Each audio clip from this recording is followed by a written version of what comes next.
பஞ்சவர்ண கிளி நீ பறந்த பின்னாலும் 5 வர்ணம் நெஞ்சில் இருக்கு. பஞ்சவர்ண கிளி நீ பறந்த பின்னாலும் 5 வர்ணம் நெஞ்சில் இருக்கு. பறந்து வந்து விருந்து கூடு, மனசுக்குள்ள சடுகுடு சடுகுடு, மயக்கத்துக்கு மருந்துன்னு கூடு கூடு. காவேரி கரையில் மரமாயிருந்தா வேருக்கு யோக. ஹாய் ஃப்ரெண்ட்ஸ், எல்லோருக்கும் வணக்கம். Welcome back to a channel. Hope எல்லோரும் ஹெல்த்தியாக சந்தோஷமாக இருப்பீங்கன்னு நினைக்கிறேன். நாங்கள் எல்லாருமே சூப்பராக இருக்கோம். ஃபைனலி என் அக்கா பையன் மருமகளோட வளகாப்பு வீடியோ போஸ்ட் பண்ணிட்டேன். ஆக்சுவலாக எனக்கு ஃபோட்டோகிராஃபர்கிட்ட வந்து ஃபுட்டேஜஸ்லாம் கலெக்ட் பண்ணி எல்லாத்தையும் சேர்த்து வீடியோ போட கொஞ்சம் இல்லை, ரொம்பவே வந்து டைம் ஆயிடுச்சு. சீமந்தம் நடந்தது பார்த்திங்கன்னா March 25 அன்னைக்கு. நாங்கள் 24th ஈவினிங் ஒரு 3 மணி போல் வீட்டிலேருந்து கிளம்பிட்டோம். அக்கா வீடு ஈரோடு தான், அப்பா அம்மா வீடும் ஈரோடு தான். இருந்தாலும் அப்பா அம்மாவை பிக் பண்ணிவிட்டு அப்படியே அக்கா வீட்டுக்கு வந்து போயிட்டோம்.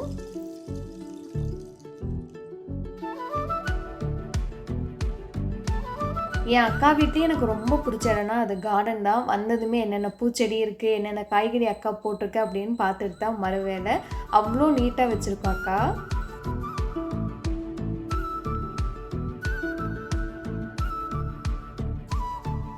நாங்கள் ரீச் ஆகும்போது மணி 6 போல் ஆகிடுச்சு. சம்யுக்தாவுக்கு அவளோட ஃப்ரெண்ட்ஸ் வந்து மெஹந்தி போட்டுட்டு இருந்தாங்க. முன்னாடி கைக்கு வந்து அப்புறம் விரலுக்கெல்லாம் பார்த்தீங்கன்னா மருதாணி அழகாக வச்சுருந்தா. பின்னாடி மட்டும் மண்டேலா டிசைனில் குழந்தையோட பாதம் வந்து உள்ளே இருக்க மாதிரி அவளோட ஃப்ரெண்ட்ஸ் வந்து அழகாக போட்டுக்கிட்டு இருந்தாங்க. சூப்பராக இருந்தது. நாங்கள் மட்டும் இல்லாமல் எல்லாத்தையுமே அக்கா நைட்டு வந்து வீட்டுக்கு இன்வைட் பண்ணியிருந்தாங்க. கொஞ்சம் பேர் நைட் ஸ்டே பண்ணோம், கொஞ்சம் பேர் வீட்டுக்கு போயிட்டு அடுத்த நாள் மண்டபத்துக்கு வந்துட்டாங்க. இப்போல்லாம் குட்டித்தங்கம் பார்த்திங்கன்னா ஒரு இடத்துல நிற்கிறதே கிடையாது. நடக்க ஆரம்பிச்சிருந்து எனி டைம் வந்து மூவிங்லேயே தான் இருக்கா. அவளை பார்த்துக்க ஒரு ஆள் இருந்துகிட்டே தான் இருக்கும். அடுத்த நாள் மண்டபத்துக்கு போயிட்டு எல்லா வேலையும் அறக்க பறக்க செஞ்சுட்டு இருக்க முடியாது. அப்படிங்கிறதுனால என்னென்ன தேவையோ எல்லாத்தையுமே வந்து தனித்தனியாக எடுத்து பிரித்து ரெடி பண்ணி வச்சிட்டோம்னா கடையில் கொஞ்சம் வேலை ஈஸியாக இருக்குன்னு அந்த வேலையெல்லாம் பார்த்துட்டு இருந்தோம். வளையல்லாம் சைஸ் வரையாக தனித்தனியாக பிரித்து நூல் கட்டி எடுத்து வச்சுட்டு அப்புறம் பூவெல்லாம் வந்து கோர்த்து வச்சிடலான்னு நைட்டே அதெல்லாம் பண்ணோம். அப்புறம் நாங்கள் எல்லாருமே பார்த்திங்கன்னா மருதாணி அரைச்சது இருந்தது, மருதாணி வச்சுட்டு தான் வந்து படுத்தோம். ஸோ இந்த வேலையெல்லாம் இருக்கிறனால நைட்டுக்கு சாப்பாடு வந்து பார்த்திங்கன்னா வெளியில் ஹோட்டல்லையே வந்து புக் பண்ணியாச்சு. எங்கள் ஃபேமிலியில் ஸ்னேகா வளகாப்புக்கு அப்புறம் பெருசாக ஃபங்க்ஷனே கிடையாது. இவனோட வளகாப்புக்கு தான் நாங்கள் ரொம்ப ஈகராக எல்லாருமே வெயிட் பண்ணிகிட்டு இருந்தோம்.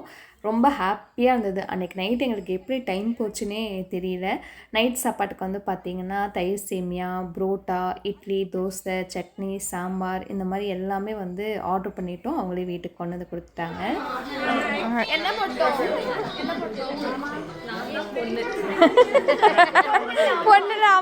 அன்னைக்கு நைட்டு பார்த்தீங்கன்னா முக்கால்வாசி பேத்துக்கு தீபி தான் சாப்பாடு பரிமாறிட்டு இருந்தா. நான் பரிமாறப்பல நீ போய் சாப்பிடுன்னு சொன்னாலும் கேட்கல. இல்லைக்கா நான் பண்ணுறேன், எனக்கு இது பிடிச்சிருக்கு அப்படின்னு அவள் தான் பண்ணிட்டு இருந்தா. நாங்கள் 2 பேரும் ஒரே வீட்டில் இருக்கோம், நிறைய டைம் ஸ்பெண்ட் பண்ணுறோம். என் கூட அவள் ரொம்ப மிங்கிள் ஆகுறதுலாம் ஆச்சரியப்படுறதுக்கு எதுவுமே கிடையாது. அதே மாதிரி எங்கள் அப்பா அம்மா தம்பி நாங்கள் எல்லாம் அடிக்கடி மீட் பண்ணிக்கிறோம். ஆனால் வந்து எங்கள் அக்கா வீடு அண்ணா வீடு எல்லாத்துக்கூடையுமே ரொம்ப ஈஸியாக ஜெல்லாகி நல்லா மிங்கிள் ஆகிட்டா. இப்போது என் ஃபேமிலியில் என் அக்கா அண்ணான்னு யாராக இருந்தாலும் சரி, தீபிக்கு ஒரு ஃபங்க்ஷன்னா நாங்கள் வராமல் எப்படி, நாங்கள் தான் முன்னாடி வந்து நிற்போம் அப்படிங்கிற ஸ்டேஜுக்கு எல்லாரும் சொல்ல ஆரம்பிச்சிட்டாங்க.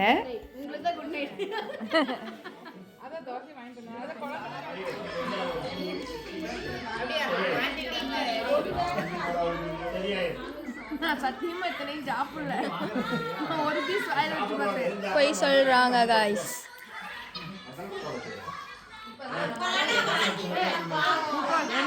ஏய் நீ சாப்பிடுறியா?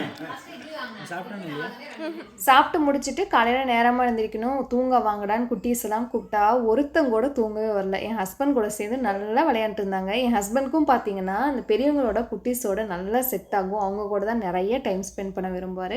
சரி ஒரு நாள் தானே விளையாட்டு போட்டோம் அப்படின்னு விட்டுட்டு நாங்கள் எங்கள் வேலையை வந்து பார்த்துட்டு இருந்தோம். ஒரு ஃபேமிலிக்குள்ளே ஃபங்க்ஷன்னா எல்லா ஃபங்க்ஷனையும் எல்லாரும் மீட் பண்ணி ஹாப்பியாக இருக்கணும்னா அக்கானா தம்பி தங்கச்சி நினச்சா மட்டும் அது பாசிபிள் கிடையாது. வெளியிலேருந்து வந்திருப்பாங்களா, அதாவது எங்கள் அண்ணி 3 பேர், அபி, எங்கள் மாமா 3 பேர், என் ஹஸ்பண்ட், ஈவன் சம்யுக்தா வரைக்கும் அதை நினைக்கிறனால மட்டும்தான் எல்லா ஃபங்க்ஷனையும் இது பாசிபிளாக இருக்குது. சம்யுக்தா ஃபஸ்ட் டைம் வந்து பார்க்கும்போது நம்மக்கிட்ட பேசுவாளா பழகுவாளா அப்படிங்கிற தாட் உண்மையாகவே இருந்தது. ஆனால் அவள் பேசி பழக ஆரம்பித்ததுக்கப்புறம் தான் தெரிஞ்சது சச் எ ஸ்வீட் சோல். நான் வந்து எக்ஸ்பெக்ட் பண்ணவே இல்லை அவள் இந்த அளவுக்கு மிங்கிளாகி இந்த அளவுக்கு பேசுவா அப்படின்லாம். இப்போது அபி, தீபி, ஸ்னேகா இவங்கெல்லாம் எப்படி என்கிட்ட இருக்காங்களோ அதே மாதிரி தான் வந்து சம்யுக்தாவும் வந்து இருக்கா. அண்ட் பிளேட் டெக்கரேஷனுக்கு வந்து பார்த்திங்கன்னா வளகாப்புக்கு சொல்லியிருந்தோம். என் தம்பி நிச்சயத்தில் ஸ்டார்ட் பண்ணி இன்றைக்கி டேட் வரைக்கும் எங்கள் வீட்டில் ஃபங்க்ஷன் அப்படின்னா நான் சொல்கிறது ஈரோட்டில் பார்த்திங்கன்னா ஷாலினி டெக்கோஸ் ஷாலா காட்டை தான். நம்ம எப்படி சொல்கிறோமோ அப்படியே அழகாக டிட்டோவாக வந்து பண்ணி கொடுப்பாங்க. இது மட்டும் இல்லாமல் அவங்க கிளாஸஸும் வந்து எடுத்துகிட்ருக்காங்க. இந்த மாதிரி பிளேட் டெக்கரேஷன், அப்புறம் தென்னை ஓலையில் வந்து கூட பின்னி அது வந்து பிளேட் டெக்கரேஷன், இந்த மாதிரி எல்லா கிளாஸஸுமே வந்து அவங்க கண்டக்ட் பண்ணிகிட்டு இருக்காங்க. இதில் வந்து பார்த்திங்கன்னா ஆல்மோஸ்ட் எங்களுக்கு 17 to 18 இயர்ஸ் வந்து எக்ஸ்பீரியன்ஸ் இருக்குது. ஸோ நீங்கள் உங்களுக்கு வேணும்னாலும் ஆர்டர் ப்ளேஸ் பண்ணிக்கலாம். நீங்கள் கற்றுக்கணும்னு நினச்சிங்க அப்படின்னாலும் கூட நீங்கள் வந்து அவங்கள காண்டாக்ட் பண்ணிக்கலாம். ஸோ உங்கள் டீட்டெயில்ஸு நம்பர் எல்லாமே பார்த்திங்கன்னா பின்டு கமெண்ட் டிஸ்கிரிப்ஷனில் கொடுக்குறேன், தேவைப்பட்டால் செக் பண்ணி பாருங்கள். அப்புறம் வீட்டுக்கு வந்து பார்த்திங்கன்னா இன்னொரு விஷயம் வந்து நடந்தது. சரண் வந்து என் கையை வாங்கி ஆத்தா டூபின்னு எழுதுனான். அதாவது சரண் வந்து எனக்கு பையன் முறை தான், நான் அவனோட சித்தி, அதனால் நீ ஆத்தா ஆகிட்ட அப்படின்னு சொல்லிட்டு என் கையில் சும்மா விளையாட்டாக எழுதுனான்.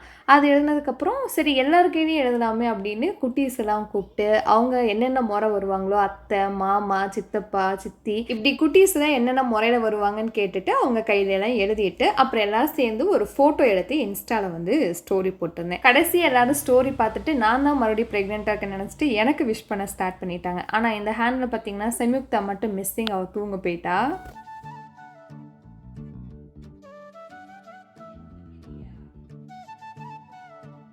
நைட்டு ஜாலியாக கையிலெல்லாம் எழுதிட்டு ஸ்டோரி போட்டுட்டு மருதாணி வச்சுட்டு படுக்கும்போது 12-1 ஆகிடுச்சு. மறுபடியும் விடிய காலம் 3-4 மணிக்கே சரண் வந்து மண்டபத்துக்கு நல்ல நேரத்துக்கு போகணுன்னு எழுப்பி விட்டுட்டான். மண்டபம் பார்த்திங்கன்னா என் தம்பி நிச்சயம், ஸ்னேகாவோட வளகாப்பு எல்லாமே நடந்து அதே கும்கி ரெஸ்டாரண்ட் தான் வந்து புக் பண்ணியிருந்தாங்க. அங்கே சர்வீஸ் வந்து எப்பயுமே சூப்பராக இருக்கும். ஒரு 5 பேர் மட்டும் போனால் போதும். அதனால் நான், தீபி, எங்கள் அண்ணன் பையன், சரண், சம்யுக்தா நல்ல நேரத்துக்குள்ளே மண்டபத்துக்கு வந்துட்டோம். நாங்கள் மண்டபத்துக்கு ரீச் ஆகும்போது ஸ்டேஜ் டெக்கரேஷன் ஒர்க்லாம் ஆல்மோஸ்ட் முடிஞ்சுது. க்யூட்டாக அழகழகான விஷயங்கள் வந்து சரண் வந்து ரெடி பண்ணியிருந்தான். இந்த ட்ரீல பார்த்தீங்கன்னா ப்ளூ இங்க் தொட்டு வைக்கிறவங்க பாய் பேபி வேணால் அதை தொட்டு வைக்கணும், பிங்க் வந்து கேர்ள் பேபிக்கு. யாருக்கு வந்து அதிக ஓட்டு வருது, யார் வின் பண்ணான்னு பார்க்கலாம் அப்படிங்கிற மாதிரி க்யூட்டாக நிறைய விஷயங்கள் பண்ணியிருந்தான். அண்ட் இந்த ஹால் பார்த்திங்கன்னா ரெஸ்டாரண்ட்டோட சேர்ந்து இருக்கிறது. அட்மாஸ்பியர் வந்து ரொம்ப நல்லாயிருக்கும். வாத்து, கிளி, அப்புறம் வந்து புறா, அப்புறம் குழந்தைங்க விளையாடுறதுக்கு பார்க்கு, இந்த மாதிரி எல்லாமே அழகாக ரெடி பண்ணி வச்சுருப்பாங்க.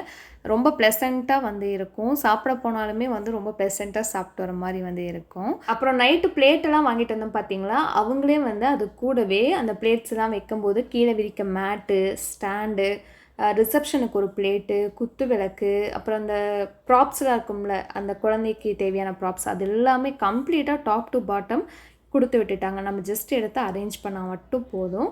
நாங்களும் அதை பண்ணிகிட்டு இருந்தோம். உள்ள சம்யுக்தாவுக்கு வந்து மேக்கப் ஆர்டிஸ்ட் வந்து அவளுக்கு வந்து மேக்கப்பை வந்து ஸ்டார்ட் பண்ணிட்டாங்க. அப்படியே ஒவ்வொருத்தராக பார்த்திங்கன்னா கெஸ்ட்டெல்லாம் வந்து வர ஸ்டார்ட் பண்ணாங்க.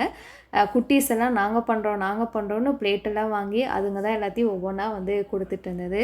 அக்கா, அண்ணி, நான், தீபி எல்லாருமே சேர்ந்து நீட்டாக வந்து ஸ்டேஜ் ஃபுல்லாக வந்து அழகாக அடுக்கிட்டோம்.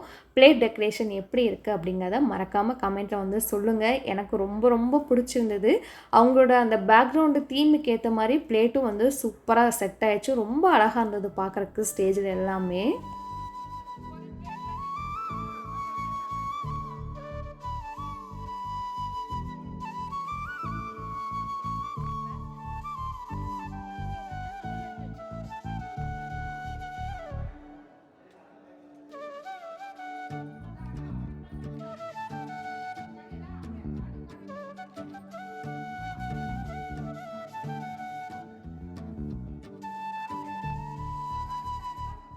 பெண் பிள்ளைகள் எப்பயுமே தனி அழகுதாங்க. பசங்க வந்து பேண்ட்டு சட்டை போடக்கூட ஒழுங்காக நிற்க மாட்டானுங்க. ஆனால் எங்கள் அண்ணன் பொண்ணு, அக்கா பொண்ணு பார்த்தீங்கன்னா அழகாக மேக்கப் பண்ணிவிட்டு ஃபங்க்ஷன் முடிகிற வரைக்கும் அந்த மேக்கப் கலையாமல் அப்படியே அழகாக இருந்தாங்க. அவ்வளோ க்யூட்டாக இருந்தது. நான் வந்து ஒரு சாரீ, டிஷ்யூ சாரீ வந்து கட்டியிருந்தேன், க்ரீன் வித் ப்ளூ மிக்ஸ் கலரில். அது ப்ளவுஸ் டிசைன் இன்னொரு வீடியோவில் நான் காமிக்கிறேன், அழகாக வந்திருந்தது. தீபி வந்து என்னோட ஒரு சாரியை வந்து ஃப்ராகாக கன்வெர்ட் பண்ணி வந்து போட்டிருந்தா. ஃபங்க்ஷன் வந்து பார்த்திங்கன்னா 10 மணிக்கு மேலே தான். அதனால் காலையில் சாப்பாட்டுக்கு இட்லி ஊத்தாப்பம் வடை பொங்கல்லாம் சொல்லிட்டு அப்புறம் 5 வகையான சாப்பாடும் காலையிலேயே வந்து போட்டாங்க. ஸோ எல்லோரும் சாப்பிட்டு முடிச்சதுக்கப்புறம் ஃபங்க்ஷன் வந்து ஸ்டார்ட் ஆயிடுச்சு. கரெக்டாக தீபிக்கு மாடல் எக்ஸாம் ஒரு 9 மணி வரை இருந்தால் அதுக்கப்புறம் காலேஜ் கிளம்பிட்டா. ஃபங்க்ஷன் 10 மணிக்கு தான் ஸ்டார்ட் ஆச்சு. பொண்ணை விட பையனோட முகத்துலேயும் கையில் தான் அதிகமான சந்தனம் வந்து இருந்தது. இதெல்லாம் எடுத்து பார்க்கும்போது ஒரு மாதிரி க்யூட்டாக லைஃப் லாங் வந்து செரிஷ் பண்ணுற ஒரு மொமெண்ட்டாக தான் வந்து அவங்களுக்கு இருக்கும். நாங்கள் எல்லாருமே சந்தனம் வச்சுட்டு அப்புறம் கீழே போய் பார்த்தீங்கன்னா எங்களுக்கு என்னென்ன பேபி வேணும் அப்படின்னு வந்து கலர் வந்து வச்சுட்டு இருந்தோம். கடைசியாக பார்த்தீங்கன்னா அந்த ப்ளூ கலரும் 53 இருந்தது, பிங்க் கலரும் வந்து 53 இருந்தது. ஈக்குவலாக முடிஞ்சுது. ஈகர்லி வெயிட்டிங் ஜூன் மாதம் வரைக்கும். ஸோ இதுக்கப்புறம் இந்த ஃபுல் வளகாப்பு ஃபங்க்ஷனோட ஒரு மாண்டேஜ் வந்து 3 to 4 மினிட்ஸ் கிளிப்பாக வந்து ஆட் பண்ணியிருக்கேன். சூப்பராக இருக்கும். நெக்ஸ்ட் வீக் எங்கள் வீட்டில் என்ன ஃபங்க்ஷன் அப்படிங்கிறத வந்து கண்டிப்பாக வீடியோவில் ஷேர் பண்ணுறேன். ஓகே, நெக்ஸ்ட் வீக் வந்து மீட் பண்ணலாம். தேங்க்ஸ் ஃபார் வாட்சிங். பை.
இரவும் போனது பகலும் போனது மன்னன் இல்லை.